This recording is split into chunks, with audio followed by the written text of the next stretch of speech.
हमल का चौथा हफ्ता। ये जो बैकग्राउंड में आप तस्वीर और वीडियो देख रहे हैं, ये असल में चौथे हफ्ते की तस्वीर है कि हमल ठहरने के बाद आपके जिस्म में क्या क्या तब्दीलियां आती हैं और क्या क्या काम होते हैं और आपके पेट में परवरिश पाने वाले बच्चे की क्या कंडीशंस होती हैं। इस हफ्ते आपके जिस्म में दिलचस्प चीजें हो रही होती हैं। इस हफ्ते में आपका बच्चा बाज़ाब्ता तौर पर आपकी बच्चादानी में आ जाता है और बच्चादानी की परत या दीवार से लगने के बाद वो ब्लास्टोसेस्ट से जनीन में मुंतकिल होना शुरू कर देगी। इस दौरान आप ये कह सकती हैं कि आपका छोटा बच्चा बड़ा होना शुरू हो गया है। इस दौरान आपके बच्चे के इर्द गिर्द एक एमोनेटिक थैली बनना शुरू कर देती है और सियाल से भर रही होती है। ये थैली और सियाल अब से लेकर तकरीबन 36 हफ्तों इस वक्त तक साथ रहेगी जब तक आपकी ये थैली टूट न जाए। अब से उस वक्त तक ये कुछ अहम मकासद के लिए काम करेगा। इसका असल काम बच्चे को टकराने से बचाना, इसके दर्जा हरारत को कंट्रोल करना और इसके फेफड़ों की तश्कील की हौसला अफजाई करना होता है।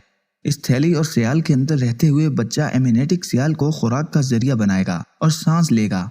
जर्दी की थैली इस दौरान इकट्ठी होने लगती है। ये थैली बच्चे की परवरिश करेगी यहाँ तक कि नाल मुमकिन तौर पर बन जाए और फाइनली आपके जिस्म से CHG का अखराज शुरू हो जाएगा। लेकिन घरेलू हमल टेस्ट के जरिए अब आप प्रेगनेंसी का पता लगा सकते हैं। इम्प्लांटेशन के दौरान 3 में से एक औरत को हल्का सा खून आ सकता है।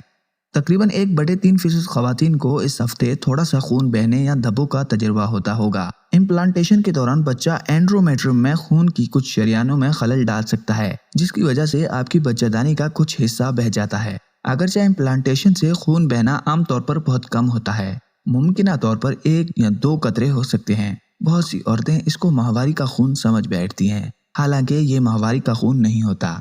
माहवारी के खून और हमल के खून में बहुत फर्क होता है।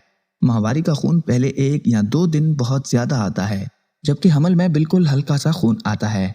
इम्प्लांटेशन के दौरान खून गहरा और या इससे ज्यादा भूरे रंग का हो सकता है और हल्का फुल्का होना भी काफी आम है। जी नाज़रीन, ये थी चौथे हफ्ते की कहानी। अगली वीडियो में हम आपको बताएंगे कि हमल ठहरने के 5वें हफ्ते में क्या होता है और आपके जिस्म में क्या तब्दीलियां आती हैं। आपने हमारे साथ रहना है और हमारे चैनल को भी सब्सक्राइब करना है।